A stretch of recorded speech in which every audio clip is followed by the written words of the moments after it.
ऐ मेरे अल्लाह, हम मजलूम लड़कियां हैं और बहुत दुखी हैं। तू देख तो रहा है ना कि हम कब से भूखे हैं।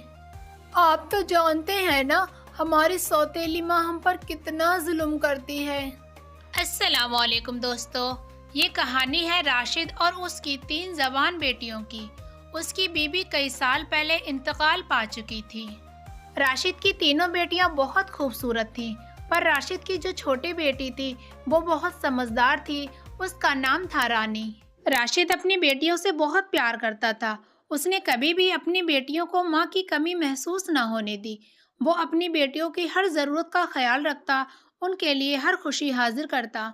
अब राशिद की बेटियां बड़ी हो चुकी थीं। राशिद की बेटियां अपने अब्बूजान का काम करती, अपने अब्बूजान को खाना बना कर देती और वो लोग बहुत ही प्यार से रहते।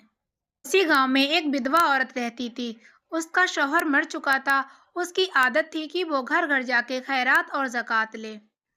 राशिद की बेटियां जब भी अपने अब्बू के लिए खाना बनाने बैठती, वो उसी टाइम आ जाती और आग मांग कर ले जाती।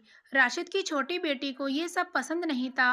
वो कहती ये औरत बहुत चालाक है और आज ना तो कल ये हमें बहुत बड़ा घाटा देगी, इसलिए इसका आना बंद कर दो। राशिद की दोनों बड़ी बेटियां अपनी छोटी बहन को चुप करा देती। कहती वो गरीब है, विधवा है, मजबूर है। अगर वो हमारे घर से आग ले जाती है तो इसमें हर्ज क्या है। पर असलियत तो ये थी, वो आग के बहाने आती और मौका देखकर राशिद के खाने में राख मिला देती। जब भी राशिद खाना खाता उसे लगता मेरी बेटियां छोटी हैं, इसलिए उन्हें सही से बनाना नहीं आता। फिर उसके दिल में ख्याल आता कि अचानक ऐसा कैसे हुआ। पहले तो मेरी बेटियां सही खाना बनाती थीं, पर इसमें अब राख क्यों मिलाती हैं। एक दिन राशिद ने सोचा, आज मेरी बेटियां जब खाना बनाएंगी तो मैं उन्हें चुपके से देखूंगा। जब राशिद की बेटियां खाना बनाने लगीं तो राशिद उन्हें देखने लगा।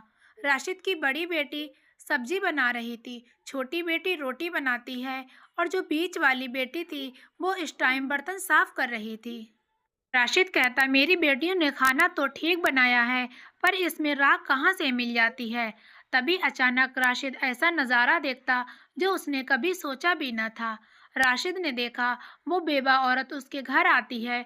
उसकी छोटी बेटी रानी उससे बहस कर रही है और कहती है तुम बार बार हमारे घर पर ना आया करो। फिर उसकी दोनों बड़ी बहनें अपनी छोटी बहन को समझाती हैं। मौका देखकर वो विधवा औरत राशिद के खाने में राख मिला देती है। ये देखकर राशिद के पैरों के नीचे जमीन खिसक गई और गुस्से से बोला, तुम्हारी हिम्मत कैसे हुई मेरे खाने में राख मिलाने की। वो औरत बहुत चालाक थी। उसने राशिद के सीने पर हाथ फेरा और बड़े प्यार से कहा, मैं देखना चाहती थी कि तुम अपनी बेटियों से कितना प्यार करते हो, इसलिए मैंने ये मिलाया था। पर तुम तो अपनी बेटियों से बहुत ही प्यार करते हो, तुमने उन्हें डांटा भी नहीं।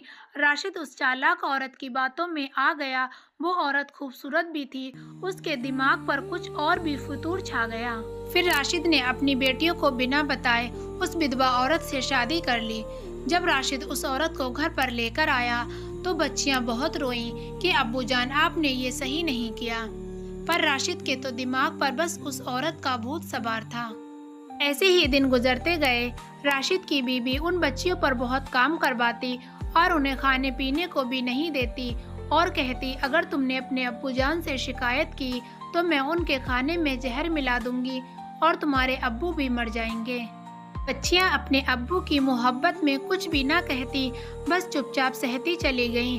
फिर उस औरत ने बच्चियों को खाना देना बंद कर दिया। काफी दिन बीत गए। राशिद की तीनों बेटियां बहुत ही कमजोर हो गईं और वो भूख से तड़प रही थी। तभी छोटी बहन ने बोला, बहनों आज क्यों ना हम बाहर घूमने चलें, हमारा मूड भी अच्छा हो जाएगा। तीनों बहनें मिलकर घूमने के लिए गईं। तभी रास्ते में उन्हें बहुत भूख लगी और वो रोने लगी, अल्लाह से शिकायत करने लगी। फिर एक अल्लाह वाले गुजरते हैं, वो देखते हैं कि तीनों बच्चियां कितनी ज़ारो कतार रो रही हैं। उनके आंखों में आंसू आ जाते हैं और वो बच्चियों से पूछते हैं, बच्चियां तुम क्यों परेशान हो और तुम क्यों रो रही हो। राशिद की छोटी बेटी रानी सारा वाक़या बता देती है। अल्लाह वाले के दिल में बहुत रहम आ जाता है और वो बच्चियों से कहता है तुम परेशान न हो, जब अल्लाह ताला एक रास्ता बंद करता है तो दूसरा खोल देता है। फिर अल्लाह वाले कहते हैं तुम यहाँ से सीधी जाओ, तुम्हें एक झोपड़ी दिखेगी।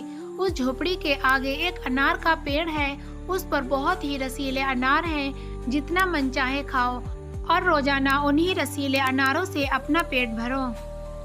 तीनों बहनें जंगल की तरफ चली जाती हैं। फिर उन्हें अनार का पेड़ मिलता, वो अनार के पेड़ को देखकर बहुत ही खुश होती। फिर तीनों बहनें अनार तोड़ती और पेट भर कर खाती। ऐसे ही काफी दिन गुजरते चले गए। वो जब भी भूखी होती अनार खाने के लिए चली जाती। अब तो उन्होंने घर का खाना बिल्कुल ही बंद कर दिया था, क्योंकि सौतेली माँ सही से उन्हें खाना भी नहीं देती। अब उन्हें इतने रसीले अनार मिलने लगे तो उन्होंने घर का खाना बिल्कुल ही बंद कर दिया। एक दिन उनकी सौतेली माँ ने अपनी सगी बेटी को उन लड़कियों के पीछे भेजा और कहा, जाओ जाके मालूम करो, मैं तो इन्हें खाना नहीं देती, ये जिंदा कैसे हैं और ये दिन व दिन खूबसूरत होती जा रही हैं और इनमें से एक भी बीमार भी नहीं पड़ती। और वो लड़की उन बहनों के पीछे चली जाती है। तभी वो देखती है तीनों बहनें खुशी से अनार खा रही हैं। तभी उनकी छोटी बहन रानी उस लड़की को देख लेती है और कहती है, देखो हमारी सौतेली बहन ये घर पर जाके बता देगी तो हंगामा होगा। पर रानी की बड़ी बहनें समझाते हुए कहती हैं, हाँ वो हमारी सौतेली बहन तो है, पर वो ठीक है, उसकी माँ हमारे साथ गलत करती है, पर वो बेचारी तो मासूम है। और उसे बुलाती हैं और कहती हैं अनार खाओ, पर वो अनार नहीं खाती, भागती हुई अपनी माँ के पास चली जाती है और फिर कहती है, अम्मी जान वो लड़कियाँ भूखी नहीं रहती, वो तो इतने रसीले अनार खाती हैं और वहाँ पर एक बाबा की झोपड़ी है, वो भी उन्हें कुछ नहीं कहते। ये सुनकर सौतेली माँ के पेट में आग लग गई। फिर उसने सोचा कि मैं इनके अनार खाना कैसे बंद करूं। फिर उसने एक दिन अपने शौहर से कहा, मेरे सर में बहुत दर्द है, काफी दिन हो गए दवाई लेते लेते, पर मैं तुम्हें कुछ नहीं बताती। डॉक्टर ने कहा है जंगल में एक अनार है, तुम उसके नीचे की जड़ उबाल कर खाओ। तुम उस अनार के पेड़ को जड़ से खुलवा दो और उसकी नीचे की छाल निकाल कर मुझे उबाल कर दो, मैं ठीक हो जाऊंगी। उसका शौहर उससे बहुत ही प्यार करता था। उसने अपने आदमियों को भेजकर उस अनार को कटवा लिया और उसकी नीचे की जड़ उबाल कर अपनी बीवी के माथे पर लगा दी। उसकी बीवी बोली, अब मुझे बहुत आराम है। दूसरे दिन उसकी बेटियां अनार खाने के लिए गईं, तो देखती हैं कि वहाँ पर अनार का पेड़ नहीं था। वो फूट फूट कर रोने लगी। तभी वही अल्लाह वाले बाबा आते हैं और कहते हैं, बच्चियों तुम क्यों रो रही हो? वो बेटियां कहती हैं, बाबा आप खुद ही देख लो। जैसे ही बाबा की नजर पड़ती है तो वहाँ पर अनार ही गायब था। बाबा कहते हैं, कोई बात नहीं बच्चियों, अल्लाह ताला दूसरा रास्ता खोलेगा। फिर उन्होंने उन लड़कियों को एक कटोरा दिया और कहा, ये कटोरा लेकर थोड़ी सी दूर पर जाओ, वहाँ पर एक तालाब है, तुम उस तालाब में जैसे ही ये कटोरा डालोगी उसमें से पानी नहीं दूध निकलेगा। तुम तीनों पेट भरकर रोजाना वहीं पर आओ और दूध पियो। तीनों बहनें बहुत खुश हो गईं। बाबा से उस कटोरे को लिया और तीनों बहनों ने पेट भरकर दूध पिया। आते टाइम उन्होंने बाबा का शुक्र अदा किया। उन्होंने बच्चियों को दुआ दी और अपनी झोपड़ी में चले गए। काफी दिन ऐसे ही गुजरते गए, पर उनका जिस्म और ज्यादा बेहतर होता जा रहा था। उनकी माँ को और ज्यादा टेंशन होने लगी कि आखिर ये खाती क्या है, अब तो मैंने अनार भी कटवा दिया। फिर उसने अपनी बेटी को फिर से भेजा और कहा, मालूम करो आखिर ये खाती क्या है। तभी वो सौतेली बहन उनके पीछे आती और उन्हें दूध पीते हुए देख लेती। दोबारा से रानी कहती, ये लड़की अपनी माँ को बता देगी, फिर हंगामा हो जाएगा। पर उसकी बड़ी बहनें समझाते हुए कहती, नहीं रानी, ये हमारी बहन है, मासूम है, इसकी क्या गलती, इसकी माँ हमारे साथ गलत करती है, पर इसकी कोई गलती नहीं। वो उससे कहती हैं, दूध पियो। उसे दूध पिलाती हैं। वो दूध पीकर फौरन भाग जाती है और अपनी माँ को जाकर बता देती है। उसकी माँ ये सुनकर बहुत ही परेशान हो जाती और कहती, अब मैं ये तालाब कैसे बंद करूं? फिर वो औरत कुछ मजदूरों को बुलाती और कहती, जंगल में एक तालाब और झोपड़ी है, झोपड़ी में एक अल्लाह वाले रहते हैं, तुम उनको भगा दो और उनकी झोपड़ी को तोड़ दो और तालाब को बंद कर दो, तुम जितने चाहोगे मैं तुम्हें पैसे दूंगी। वो आदमी पैसे लेकर चले जाते हैं बाबा को वहाँ से भगा देते, उनकी झोपड़ी को तोड़ देते और तालाब को बंद कर देते। फिर तीनों बहनें भूखी दूध पीने के लिए आईं। वो देखती हैं कि तालाब को बंद कर दिया गया है। फिर वो बाबा को तलाश करती हैं। फिर वो देखती हैं वहाँ पर ना ही बाबा हैं और ना ही बाबा की झोपड़ी। ये देखकर वो तीनों बहनें फूट फूट कर रोने लगती हैं। तीनों बहनें कहती, दोबारा से हम पर वही कयामत आ गई, अब हम फिर से भूखे रहेंगे। और उधर इन लड़कियों की सौतेली माँ इन्हें मारने का प्लान बना रही थी। उसने अपने शौहर से कहा, मैं बहुत बीमार हूँ और डॉक्टर ने मुझे इंसान के खून से हाथ पैर लीपने के लिए बोला है। तुम अपने तीनों बेटियों को मार के मेरे हाथ पैरों पर उनका खून लगा दो, मैं ठीक हो जाऊंगी। और अगर तुमने ऐसा न किया तो मैं मर जाऊंगी। राशिद बहुत ही टेंशन में पड़ गया, क्योंकि वो अपनी बेटियों से बहुत ही प्यार करता। अब वो कहता, अपनी बेटियों को बचाऊं या फिर अपनी बीबी को। तभी वो अपनी बेटियों को ढूंढने के लिए निकला तो देखता है कि उसकी बेटियां अपनी माँ की कब्र पर रोते हुए उनके साथ जो भी होता है सब बयान कर रही थी। ये सब राशिद सुन लेता है और अपनी बेटियों को गले लगाता और कहता, मेरी बच्चियों तुम घबराओ मत, मैं तुम्हें दूसरी जगह रखूंगा। तभी वो अपनी बेटियों को दूर जंगल में ले जाता। वहाँ पर उन्हें प्यार से खाना बना कर खिलाता और कहता, तुम यहीं पे रहना, मैं कुछ देर में आता हूँ। इधर राशिद ने एक हिरन को मारा और बहुत सारा खून लेकर घर पर पहुँच गया और अपनी बीबी के हाथ पैरों पर मल दिया और दिल ही दिल में सोचा, कम से कम मेरी बच्चियां जिंदा तो रहेंगी। पर उसके दिमाग में बस एक ही बात रहती, मालूम नहीं मेरी बच्चियां कैसी होंगी और किस हाल में होंगी। राशिद की लड़कियां जब सोकर उठी तो देखती हैं कि उनके अब्बू उनके पास नहीं आए। वो 2-1 दिन इंतजार करती, बेचारी भूखी प्यासी पड़ी रहती। काफी इंतजार के बाद उन्होंने देखा कि अब्बू नहीं आए तो वो चीखने चिल्लाने लगी, रोने तड़पने लगी। तभी उनकी आवाज पूरे जंगल में गूंज जाती। वहीं पर 3 नौजवान लड़के शिकार करने के लिए आए हुए थे। उनमें से एक ने कहा, मुझे किसी के रोने की आवाज आ रही है। तभी तीनों ने कहा, महसूस तो हमें भी हो रहा है, चलो आगे चल कर देखते हैं। जब तीनों ने देखा तो लड़कियां ज़ारों कतार रो रही थीं। जब उन्होंने पूछा कि तुम क्यों रो रही हो, क्या हुआ है, लड़कियां अपने ऊपर बीती हुई हर बात बता देती हैं। उन तीनों नौजवानों को तरस आ गया। उन्होंने सोचा, क्यों ना हम इन लड़कियों से शादी कर लें, इन्हें भी सहारा मिल जाएगा और हमारी भी जिंदगी बन जाएगी। उन्होंने तीनों बहनों से रजा ली और शादी कर ली। अब तीनों बहनें एक ही गांव में बिल्कुल पास पास में रहने लगी। अब तीनों बहनें बहुत ही खुश रहने लगी। तभी कुछ दिनों के बाद बड़ी बहन के लड़का होता है। अब तीनों परिवार बहुत ही खुश थे। फिर एक दिन रानी के शौहर ने कहा, मेरा मन कर रहा है कि मैं शिकार करूं, तुम लोग चलोगे? उन दोनों ने मना कर दिया, बोला हमारा मन बिल्कुल नहीं है और हमें कुछ काम भी है, तुम चले जाओ। रानी ने मना भी किया पर उसका शौहर चला गया, पर वो वापस लौट कर न आया। काफी दिन बीत गए। रानी का बेटा 2 साल का हो गया पर वो वापस न आया। रानी बेचारी का तड़प तड़प कर बुरा हाल हो रहा था। दोनों बहनों ने अपनी बहन को संभाला। कुछ दिनों के बाद रानी के दरवाजे पर एक दस्तक होती है। जब रानी दरवाजा खोल कर देखती तो उसे दिखता है कि एक बूढ़ा फकीर है।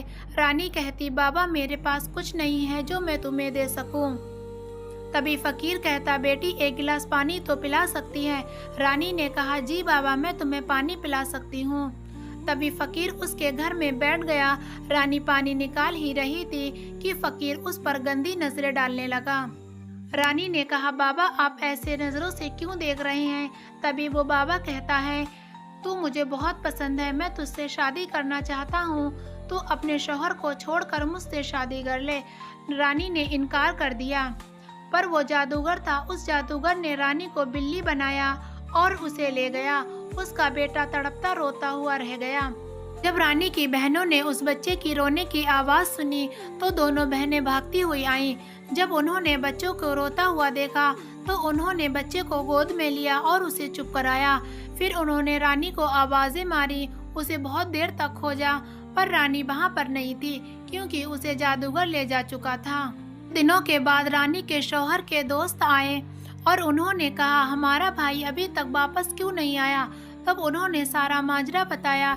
उन दोनों दोस्तों ने अपनी अपनी बीवियों से कहा, हम अपने दोस्त को वापस लेकर आएंगे, हम जंगल में जा रहे हैं। उनकी बीवियों ने समझाया पर वो नहीं माने। उन्होंने बोला, हम अपने दोस्त को वापस लेकर ही आएंगे। वो दोनों गए, काफी दिन बीत गए पर वो दोनों भी वापस न आए। अब दोनों बहनों का रो रो कर बुरा हाल था।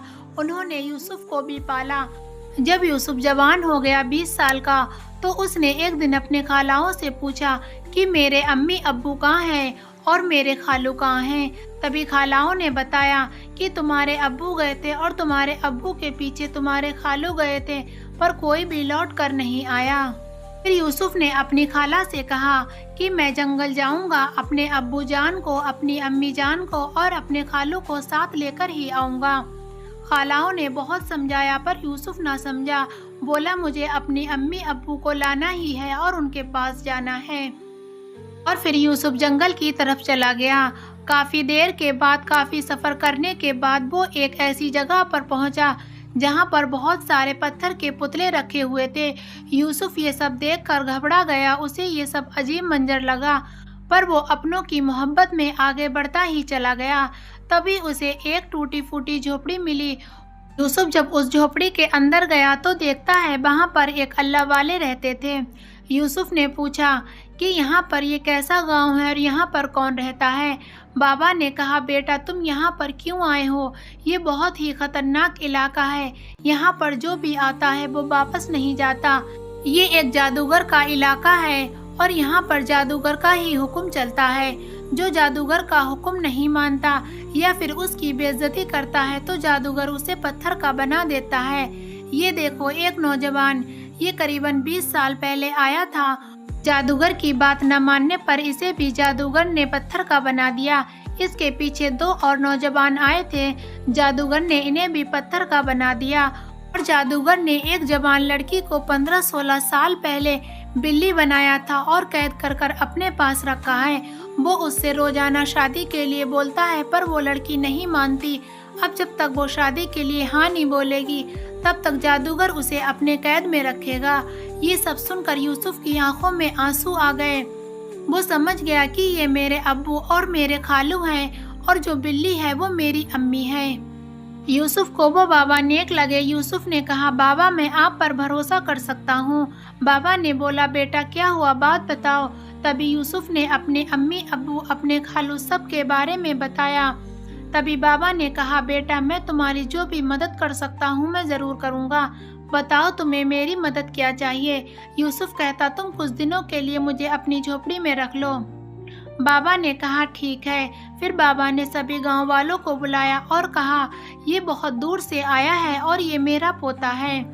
जादूगर को जब ये मालूम हुआ कि गांव में एक नया लड़का आया है, जादूगर बाबा के पास आया और कहा, मैंने सुना है तुम्हारे पास एक नया लड़का आया है, बताइए कौन है। बाबा ने कहा, वो मेरा पोता है और बहुत ही नेक है, शायद तुम्हारे काम भी आ जाए। जादूगर खुश हो गया। जादूगर ने कहा, हाँ बाबा ये मेरे काम जरूर आएगा। ये आपका पोता है तो आपकी तरह ही नेक होगा। जादूगर ने कहा, मुझे तुझसे एक काम है। मैं एक लड़की से शादी करना चाहता हूँ, वो यहाँ पर कैद है। तू रोजाना उसे मनाने की कोशिश कर। अगर वो शादी के लिए मान गई तो फिर मैं शादी करूँगा। मैं तुझ पर भरोसा कर सकता हूँ क्योंकि तू इन बाबा का पोता है तो तू इन्हीं की तरह नेक है। जादूगर ने उस पर भरोसा कर लिया। रानी के पास वो किसी को भी नहीं जाने देता था, पर वो यूसुफ पर इसलिए भरोसा कर गया। एक तो वो बाबा का पोता था और दूसरा यूसुफ की उम्र भी बहुत कम थी, इसलिए उसने कोई भी शक न किया। जब वो अपनी अम्मी को मनाने के लिए गया तो जादूगर ने उसे एक फूलों का गुलदस्ता दिया और कहा, उसे रोजाना ये गुलदस्ता दो और बताओ कि मैंने दिया है। वो जल्द से जल्द शादी के लिए मान जाए। जैसे ही यूसुफ उस घर में घुसा, वो देखता है कि वहाँ पर हजारों पहरेदार हैं और एक कमरे में उसकी माँ बंद है। वहाँ पर कोई भी नहीं है, बस थोड़ी बहुत चीजें खाने की पड़ी हुई हैं। उसकी माँ बहुत ही कमजोर और पतली हो चुकी थी। यूसुफ की आंखों में आंसू आ गए, पर उसने अपने आंसुओं को पोंछा और गुलदस्ता अपनी माँ तक पहुँचाया। उसने काफी दिनों तक इंतजार किया। यूसुफ के पास एक अंगूठी थी जो उसकी माँ की निशानी थी। जो उसकी माँ ने बचपन में यूसुफ के गले में पहनाई थी। यूसुफ ने कहा, जिस दिन मुझे मौका मिलेगा मैं ये अंगूठी अपनी माँ के गुलदस्ते में रख दूंगा। उससे मेरी माँ पहचान जाएगी कि मेरा बेटा आया है। काफ़ी दिन ऐसे ही चलते रहे क्योंकि वहाँ पर बहुत सारी पहरेदारी थी। एक दिन उसे ऐसा मौका मिला कि वहाँ पर कोई भी नहीं था। यूसुफ ने उस अंगूठी को लिया और गुलदस्ते में रख दिया। जैसे ही उसकी माँ ने गुलदस्ते से अंगूठी को देखा, वो पहचान गई और अपने बेटे को गले से लगा लिया। यूसुफ ने अपनी माँ को सारी बात बताई कि मैं यहाँ से उन्हें निकाल कर ले जाऊँगा और यहाँ पर मेरे अब्बू और मेरे खालू भी हैं। तभी यूसुफ अपनी माँ से कहता है, अम्मी तुम शादी के लिए हाँ बोल दो, बाकी मैं सब संभाल लूँगा। उसकी माँ कहती है ठीक है। तभी यूसुफ ने जादूगर को बताया कि उस लड़की ने शादी के लिए हाँ बोल दिया। जादूगर बहुत ही खुश हुआ और रानी से मिलने चला गया। रानी ने 2-4 दिन उससे बहला फुसला कर पूछा कि आखिर तुम्हारी जान किस में है। उसने बताया, मेरे पास एक तोता है, उसमें मेरी जान बसी है। वो रानी की बातों में आ गया। उसे लगा कि ये मुझसे अब शादी करेगी। फिर रानी ने वो सारी बातें अपने बेटे को बता दी। यूसुफ ने उस तोते को लिया और जादूगर के सामने गया और बोला कि इन सबको तू आज़ाद कर दे, वरना मैं तेरी जान ले लूँगा। जादूगर ने बहुत ही पनाह मांगी, पर यूसुफ ने तोते के पंख तोड़ दिए। जैसे ही तोते के पंख तोड़े, जादूगर कच्चा पड़ने लगा और सारे आदमी आज़ाद होने लगे। फिर हल्के हल्के यूसुफ ने उसकी गर्दन को मरोड़ दिया, जिससे जादूगर का अंत हो गया। अब सारे लोग आज़ाद थे। अब यूसुफ की माँ, यूसुफ के खालू और अब्बू सब मिल के हंसी खुशी आए और सारे गांव वालों ने उनका शुक्र अदा किया, क्योंकि वो काफ़ी टाइम से उसके गुलाम थे। जब वो घर पर आए, दोनों बहनों ने अपने शौहर, बहन, बहनोई और यूसुफ को देखा तो वो बहुत खुश हुई और उन्होंने एक दूसरे को गले लगाया। कुछ दिनों के बाद उन बेटियों के बाप उनसे मिलने आए और बताया कि मैंने अपनी रानी बेटी की गुम होने की खबर सुनी थी, तो मेरे पैरों के नीचे से ज़मीन ही खिसक गई थी। अल्लाह का शुक्र है मेरी बेटियां सारी सही सलामत हैं। उन्होंने अपने दामादों, अपने पोते और अपनी बेटियों को गले लगाया और बताया कि तुम्हारी सौतेली माँ एक बुरी बीमारी का शिकार हो गई थी। अल्लाह ताला ने उसे बुरे कर्मों की सजा दी और वो तड़प तड़प कर मर गई। हमें इस कहानी से सबक मिलता है कि हमें हमेशा सब्र करना चाहिए और अच्छाई का साथ कभी नहीं छोड़ना चाहिए। रानी और उसके परिवार पर कितनी भी परेशानियां आई, पर उन्होंने सब्र किया, अच्छाई का साथ दिया। आखिरकार ऐसा ही हुआ, झूठ हार गया और सच्चाई जीत गई। अगर आपको हमारी ये स्टोरी अच्छी लगी हो तो वीडियो को लाइक और चैनल को सब्सक्राइब ज़रूर करें।